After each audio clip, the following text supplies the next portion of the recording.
Bonsoir à tous et à toutes, ici Capet le Vrai pour un nouveau live et vidéo. On va parler du marché avec un marché qui bouge, que ce soit Bitcoin et certains altcoins.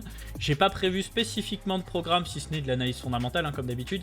Crypto et intelligence artificielle, projet à surveiller. Alors, attendez, déjà je le mets dans mon doc, comme d'hab je prépare toujours un petit doc avec l'émission. Donc tu me disais Singularity. Donc c'est une marketplace qui permet aux utilisateurs de créer, éditer et partager des services d'intelligence artificielle et de les monétiser bien sûr. Les développeurs ont accès à une grande bibliothèque d'algorithmes d'IA, ce qui améliore forcément la concurrence de développement de meilleure image. La plateforme est décentralisée. Okay. Ambition similaire à Fetch, celle de communiquer ensemble sur de nombreuses IA pour créer une plateforme plus stable et plus performante. Ok. Très bien. Est-ce qu'on a une conclusion qui les compare un peu? Ah, ça manque peut-être d'une comparaison. Ouais, on fait un tableau un petit peu sommaire, mais pas assez approfondi, j'avoue. C'est bien pour avoir une description rapide de ce qui s'y passe, mais... Donc, t'as quoi comme service? Les services peuvent fournir une formation par inférence pour de la modélisation dans une myriade de domaines que l'image, la vidéo, la parole, le texte, les séries chronologiques, la bio-IA, les analyses de réseau. Je sais pas à quel point il y a de l'usage dessus. Est-ce qu'on peut espionner on-chain ce qu'il en est? Donc déjà on sait qu'il est sur Ethereum, Sora et Cardano. Fetch, il en est où? Ah, ils sont pas loin l'un de l'autre. Hein. Fetch, il est sur Ethereum, BNB et Cosmos. Il est sur Cosmos? Yeah, je savais pas ça. Ok. Parce que là il nous met plein d'initiatives, mais je sais pas si c'est un réseau partenaire spécifique à de la crypto ou pas, mais en tout cas il y a un écosystème qui semble build dessus. On va regarder ça un peu plus en détail après. About Us, Founding Team. Par contre, tu vois, 84 services. À chaque fois, tu as une note, histoire de mettre un 5 étoiles, quoi. Mais c'est des services vitrines. Après, est-ce qu'ils fonctionnent bien? Je sais pas si les gens, ils ont les réflexes d'utiliser des services Web3 pour ça, quoi. Imaginons... Je vais essayer de trouver un service qui pourrait me servir, moi. Ouais, de l'upscaling d'image, ok. Donc, direct, il me demande de me connecter. Et direct, il me demande de payer d'office. Mais si je veux une démo, il faut que j'utilise le jeton, quoi qu'il en soit.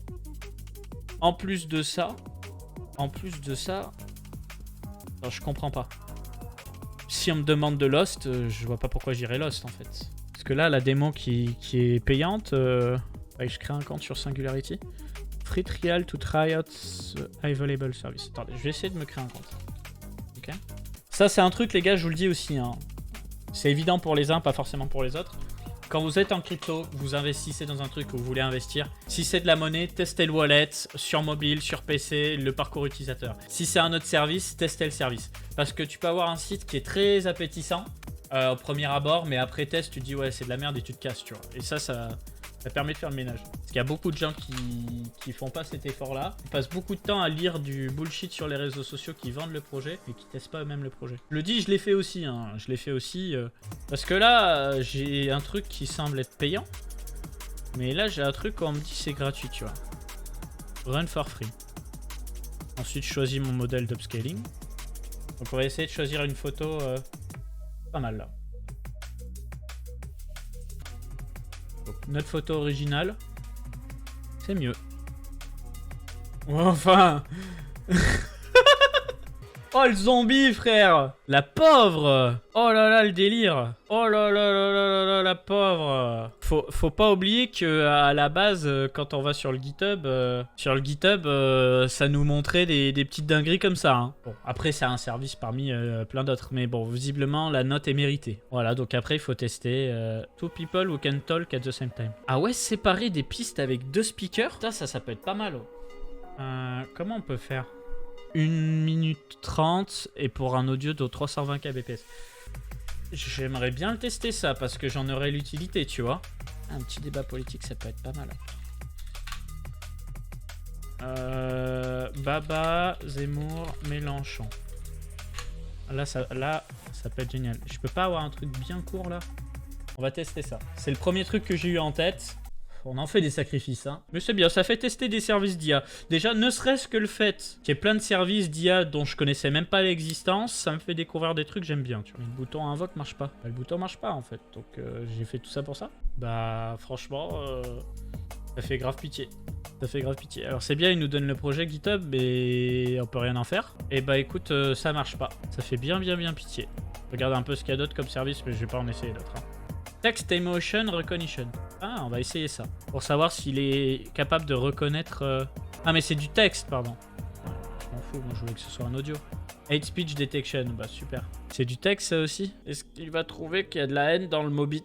Je sais même pas en anglais. Allez, super. Super. Bon, bah on a passé un bon moment, on a bien perdu de temps. Marketplace d'IA. Et du coup, le first là, Fetch, il est mieux ou pas? Request Early Access. Comment ça, Early Access? Je peux même pas tester le produit. Mais du coup, je peux pas utiliser. Donc là, on me vend une solution qui est même pas utilisable. Faut quand même noter que l'autre, c'est pas super, mais au moins on peut l'utiliser, tu vois. Fetch, soi-disant très sérieux, mais en attendant, inutilisable, quoi. Alors, ATA AI. Caractère GPT. Multimodal AI. Generating AI caractère. Ok. Donc créer des personnages. Backé par Binance, Multicoin. Ouh, il y a du lourd là. AI protocol. Ah, faire des NFT, IA. Ah, ça c'est sympa ça. C'est pas mal ça. Bon, si jamais vous voulez regarder un petit peu tous les projets, hein, je vous remets l'article, les potes. Intelligente Metaverse AI NFT. Ouais, donc eux, ils sont vraiment focus sur les personnages, quoi. Donc à mon avis, bouger le personnage et le faire parler. Parce qu'ils ont l'air d'être focus sur les caractères. Ok, pourquoi pas. Comme j'ai envie de tester un peu tous les autres services, je vais zapper, mais je trouve ça intéressant. Donc, Discord Coin Academy dans Fondamentaux, j'ai parlé tout à l'heure de OrayChain, voilà. Qui est un concurrent de Fetch, hein, du coup. Donc, on a des wallets et tout, ok, c'est bien, mais encore un truc inutilisable, en fait. Allez, Marketplace, demande que ça, hein. Text to image. Par contre, faut payer, quoi. Faut payer, chargement de la Marketplace, c'est un peu pitié. On n'a pas un truc qu'on peut tester gratuit, là Il est tout bugué, le site Ah, vas-y, ça m'a saoulé. C'est bon, allez, je me casse. Bon, au final, le moins pire et utilisable, c'était le numéro 2. Hein. C'était SingularityNet. Hein. En résumé, pas grand-chose à se mettre sous la dent. Hein. Alors, Alephium, Scalable for Dev, User, etc. Si vous voulez, pour la petite histoire, Alephium, j'avais rencontré le gars de leur marketing lors de l'ETHCC en juillet 2022. Bon, j'avais bien aimé l'idée de faire une plateforme de smart contract avec un modèle UTXO en Proof of Work. Et du coup, on va regarder un petit peu quelles sont les nouvelles. Alors déjà, ça parle de 10 000 transactions par seconde parce qu'ils font ils ont une gestion intelligente de la parallélisation des calculs.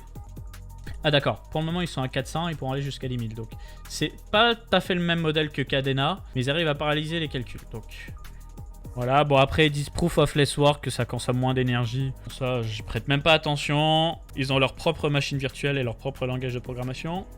Voilà, tu vois, ils ont un modèle de sharding, c'est comme Massa. Comme Massa, sauf que... En gros, c'est un Massa en proof of work, quoi. Un Massa, Cadena, plateforme de smart contract. Donc white paper, release et tout. Quelles sont les nouvelles? What's next?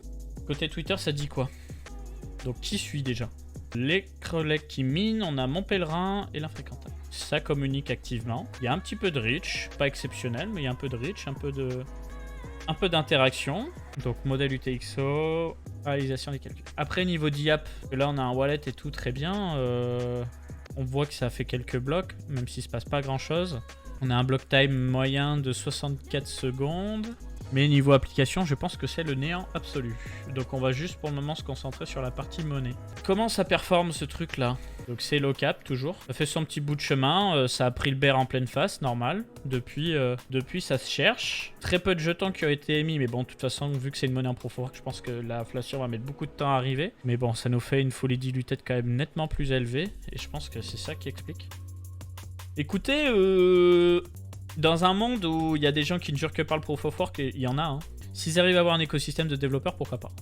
Là, pour le moment, c'est pas trop ça, quoi. Et j'ai peur que développer sur leur plateforme de smart contracts, ça doit être une grosse cata parce que on voit personne build. Alors attends, The Apps Alephium. Ils le mettent pas en avant sur leur site déjà, hein. C'est pour les bonnes raisons. Hein. Bon, pas de diap, hein. Pas de diap en sachant que ça bosse dessus depuis 2 ans. Pas trop ça. C'est quoi le prochain layer 1 d'ampleur dont personne n'a encore parlé, sauf les OG? Je sais pas, hein. Il y a beaucoup de gens qui restent très bull sur Aleph 0 par rapport au perf. Voilà, Aleph 0 qui est interconnecté à l'écosystème Polkadot, donc il devrait être à tout Cosmos indirectement, avec une partie gestion des transactions, une partie smart contract, etc. Voilà. Après, moi, franchement, avec tout ce que je sais, hein, et je sais pas tout, dans la vision monolithique en proof of stake, bah moi, mon chouchou, ça reste Solana. Sur la partie non monolithique, en bon trade-off, Ethereum, performance, prix des transactions, même si c'est un peu cher, bah Avalanche, hein, toujours. Hein. Avalanche, même s'il a pris très très cher, Avalanche, on va pas se mentir. Multiversix, ils ont annoncé plein de trucs, mais j'avoue que j'ai pas trop suivi. Après, je dirais que techniquement parlant, la couche, l'infra-blockchain, elle a l'air quand même inférieure à Avalanche, tu vois. Par contre, il y a peut-être des fonctionnalités de Multiversix qui font qu'ils se rattrapent sur autre chose. Mais là, je les ai pas en tête. Qu'est-ce que tu penses de Microvision? C'est un layer de Bitcoin avec smart contract, mapping, Satoshi, virtual machine. Oula. Bitcoin plus smart contract, plus decentralized ID, plus de scalability. Alors c'est listé où cette cochonnerie? Chez personne de très intéressant, à part MEXC, mais ça bouge. Hein. Fully diluted, on est sur une dinguerie. Gaffe à la fully diluted. Ça peut pump un peu court terme, mais ça peut en sécher quelques-uns après. Déjà, le site, il me fait un peu pitié, je vais pas vous mentir. Alors, déjà, on est sur un truc moitié proof of... Enfin, un tiers proof of work, un tiers proof of human work. Donc le jeton est tout frais. Le supply va être émis au bout de 10 ans. Donc il va y avoir beaucoup d'inflation short terme. Donc méfiez-vous de ça aussi, les investisseurs. Jetons de gouvernance et tout. En fait, le problème, c'est que tu vois, quitte à se foutre sur Bitcoin, partir dans des délires de jetons de gouvernance, de consensus, autre que proof of work et tout, pour moi, ça colle pas. J'ai l'impression qu'on essaie de me vendre des buzzwords dans tous les sens. Et je peux me tromper, hein. Attention, hein, des fois, j'ai des avis un peu hâtifs, mais le but, c'est pas de vous blesser. Le truc, c'est que, tu vois, je suis un peu en mode, s'il y a un doute, pas de doute. Et quand ça commence comme ça me fait peur. Proof of work plus ETXO, BVM plus DID, donc cross-chain decentralized identity. Donc ils disent cross-chain, mais regarde, dans les cross-chain, ils te mettent Ethereum, Doge, BTC, tu vois. Ils te mettent même pas Cosmos, même pas Polkadot. Tu vois, c'est... T'as l'impression que vraiment c'est des boomers qui ont fait ça, main dans le froc, en buvant de la cro, quoi. Donc ça me fait un peu pitié. Vas-y, je me casse. C'est absolument infect, hein, ce que je viens de dire, mais vas-y, ça me fait trop pitié, je me casse de là.